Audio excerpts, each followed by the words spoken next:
가장 힘들 때 곁에 있어줄 사람이라고 믿었던 친구들이 어느 날부터 하나둘씩 연락을 끊었습니다.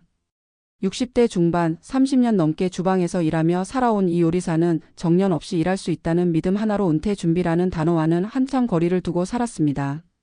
오히려 자신이 가진 요리 실력만큼은 언제 어디서든 통할 거라는 자부심으로 살아왔고 은퇴 이후에도 작은 식당 하나쯤은 얼마든지 꾸려갈 수 있으리라 생각했죠. 하지만 인생은 그런 낙관을 쉬이 받아들이지 않았습니다.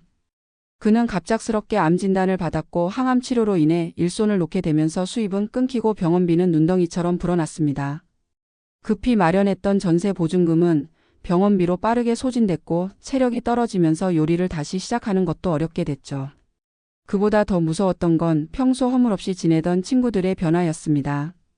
언제든지 연락하라던 말은 공허한 인사였고 병상에 누운 그를 찾아오는 이는 손에 꼽을 정도였습니다. 이 요리사는 말합니다. 진짜 친구는 아프거나 돈이 없을 때 드러난다. 그의 이야기는 비단 개인의 불행만은 아닙니다. 은퇴 후의 삶이 생각보다 더 길고 더 가파를 수 있다는 걸 보여주는 하나의 사례입니다. 누군가는 퇴직 후 여행과 취미로 채운다고 생각하지만 누군가는 이처럼 병원과 고지서로 삶을 채워갑니다. 특히 예상치 못한 질병, 경제적 몰락, 인간관계의 단절은 은퇴 이후 가장 흔하게 찾아오는 그림자입니다. 사례 하나. 서울 강서구에 사는 62세의 최 씨는 대기업을 35년 다니고 명예퇴직을 했습니다. 퇴직금과 적금이 꽤 있었고 자녀 교육도 마쳤기에 이제부터는 자신을 위한 시간을 살겠다고 했습니다. 문제는 바로 2년 뒤 찾아왔습니다. 간암 진단이었죠. 치료비로 지출은 매달 수백만 원씩 나갔고 그는 결국 살던 아파트를 줄이고 작은 전세로 옮겼습니다. 돈보다 무서운 건 외로움이에요. 병원 갈 때마다 전화하던 친구들이 미안, 오늘은 안 될 것 같다는 말만 반복했죠. 치료는 끝났지만 그는 더 이상 외식을 하지 않고 모임에도 나가지 않게 되었습니다. 인간관계는 병과 함께 깨어졌다고 그는 말합니다. 사례 둘. 경기도 용인에 사는 66세의 김 여사는 남편과 함께 분식집을 운영하며 살았습니다. 아이들도 모두 출가했고 어느 정도 자산도 있었지만 막상 은퇴를 하니 소득이 없어졌습니다. 그러던 중 남편이 뇌경색으로 쓰러졌고 장기 요양이 필요하게 됐습니다. 요양원에 맡기는 것보단 제가 직접 돌보는 게 낫겠다 싶었죠. 그런데 그게 제 삶을 다 앗아갔어요. 그녀는 남편을 돌보느라 친구들과도 멀어졌고 종종 오던 교회도 끊었습니다. 그런데 남편의 병이 길어지며 지인들은 그녀를 부를 수 없는 사람으로 여기기 시작했습니다. 지금은 집안에 혼자 있고 문 밖을 나가는 날은 한 달에 한두 번도 안 돼요. 경제적인 어려움보다 사람들의 관심이 사라지는 일이 훨씬 더 아프다고 그녀는 말합니다. 사례 셋. 부산 해운대에 살던 64세의 정 씨는 유명 호텔의 셰프 출신입니다. 은퇴 후 자신만의 요리 클래스를 운영하며 제2의 인생을 꿈꿨습니다. 하지만 코로나19 팬데믹이 시작되면서 모든 강의가 취소되었고 준비해둔 창업 자금도 홍보와 임대료로 빠르게 줄어들었습니다. 당연히 나를 응원해 줄 거라 생각했던 친구들이 정작 어려움을 얘기하니 네가 그런 것도 못 이겨내냐고 했죠. 그의 수입은 바닥났고 심지어 몇몇 친구들은 자신에게 빌려간 돈을 갚지 않은 채 연락을 끊었습니다. 이제는 사람 기대 안 해요. 정말 힘들 때 누구도 손 내밀지 않더군요.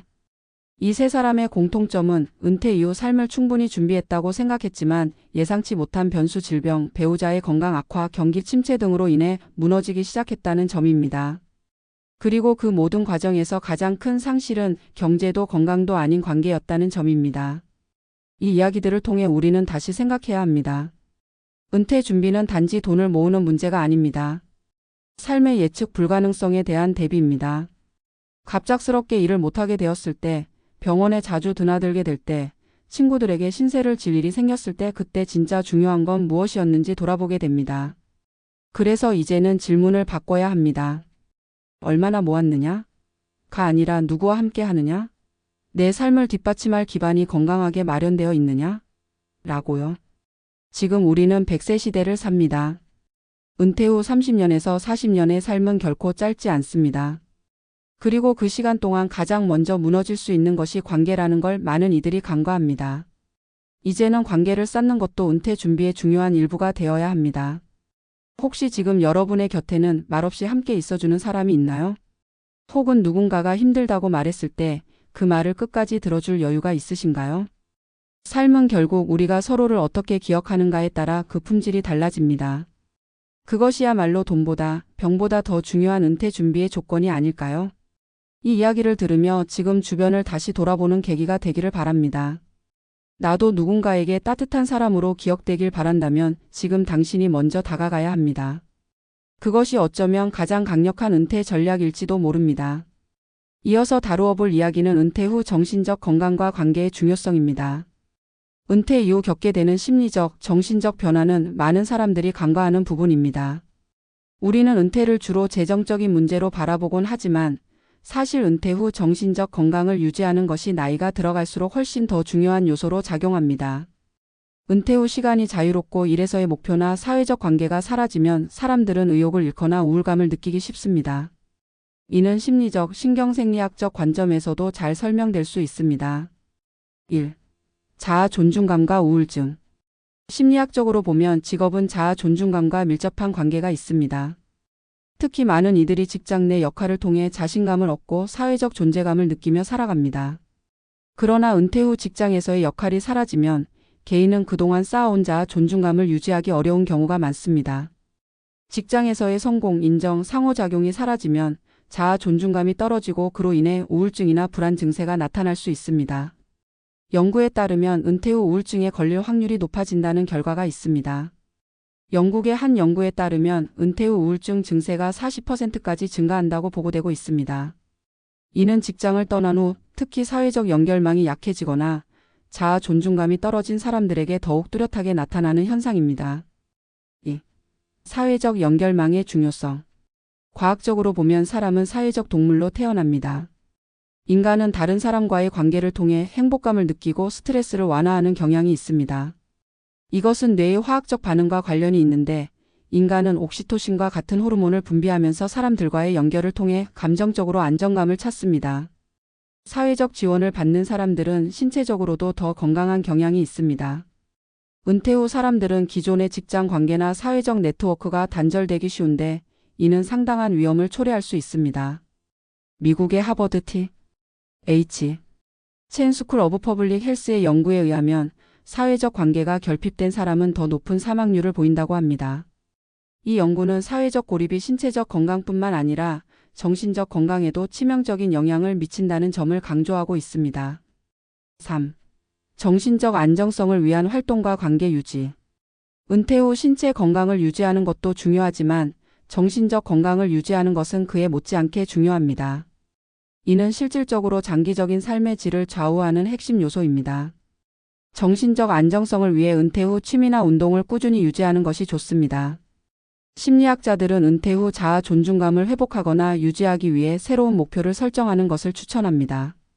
예를 들어 자원봉사 활동이나 취미를 통한 사회적 교류는 사람들에게 긍정적인 영향을 미칠 수 있습니다. 특히 자원봉사는 다른 사람들과의 유대감을 증진시키고 인생의 의미를 부여하는 좋은 방법이 될 수 있습니다. 또한 운동은 정신적 건강을 크게 향상시킬 수 있는 활동 중 하나입니다. 연구에 따르면 규칙적인 운동은 우울증을 예방하고 스트레스와 불안을 낮추는 데 도움이 된다고 합니다. 운동을 통해 엔돌핀과 세로토닌이 분비되어 기분이 좋아지며 이는 결국 건강한 정신을 유지하는 데 기여합니다. 4. 결혼 생활과의 관계. 은퇴 후 부부간의 관계가 얼마나 중요한지도 잊지 말아야 합니다. 많은 사람들이 은퇴 후 자신과 배우자 간의 관계가 더 깊어질 것이라고 기대하지만 실제로는 그 반대가 될 수 있습니다. 하루 종일 같이 시간을 보내는 것이 부부에게 스트레스를 줄 수 있으며 그로 인해 갈등이 생길 가능성도 높아집니다. 이는 은퇴 후 부부 관계가 지속적으로 유지되려면 각자가 자기만의 시간을 갖는 것이 중요하다는 점을 시사합니다. 한 연구에 따르면 은퇴 후 갈등이 생기는 이유 중 하나는 상대방의 생활 패턴이나 취미가 달라지는 경우입니다. 이럴 때 서로에 대한 존중과 이해가 더욱 중요해집니다. 또한 은퇴 후에는 더 많은 시간을 함께 보내게 되므로 서로의 취미나 관심사를 존중하고 새로운 경험을 함께 하는 것이 좋습니다. 결론. 결국 은퇴 후 삶에서 정신적 건강과 사회적 관계는 단순한 선택이 아닌 필수적 요소입니다.